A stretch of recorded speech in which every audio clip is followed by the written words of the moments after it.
Molo mnumzana, enkosi kakhulu ngokwamkela apha eParlamente eMzantsi Afrika. Intle le ndawo nisebenza kuyo, mhle lo msebenzi wenu. UMzantsi Afrika udinga utshintsho. Udinga utshintsho kulutsha lwethu. Ndicela usicebise silulutsha singaluzisa njani utshintsho. Ndiyabulela Bruce bakho sondwendwela apha namhlanje hayi wedwa kodwa nabafundi bakho. Ngoba bendibachazela bani yiParlamente yethu, yiParlamente yabo.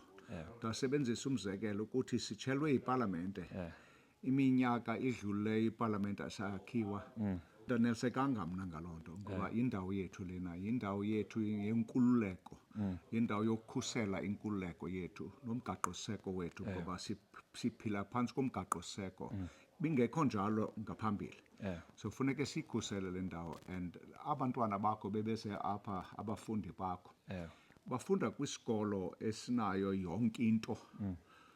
Kodwa kusebalulekile ba bazaba negalelo kwikamva lethu lelizwe lethu. Sonke sinegunya ukulungisa ungomso wethu.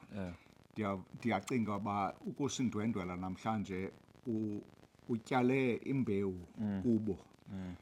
Lo mbewu izawude ibe nempumelelo esizayivuna thina sililizwe ngaphambili ngoba idemocracy, inkululeko funeke siyikhusela, ayikwazi usikhusela ngokwayo.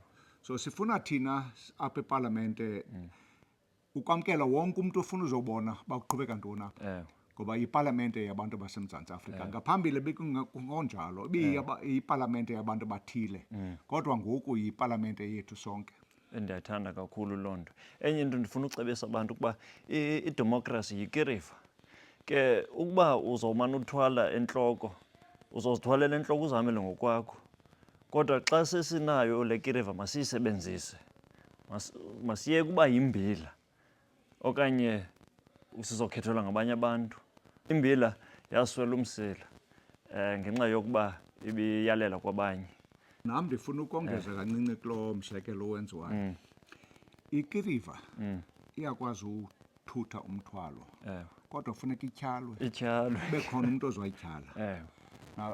Kubomi bethu apha eMzantsi Afrika nakwiParlamente nakwipolitics yethu funeke sibe ngabantu abazayityhala laa kiriva ukuze sikwazi ufika kule ndawo sifuna ufika kuyo. So ungayilayisha ikiriva iyakwazi ulayisheka ngento ezininzi. Mhlawumbi into ozifunayo ozithengileyo kodwa funeka uhambe nayo. Uzahamba njani? Uzayiphakamisa uyityhale. Sifuna ukwenza loo nto. Masityhale phambili ke sonke siluluntu. Siyabulela. Enkosi tata. Enkosi Bruce.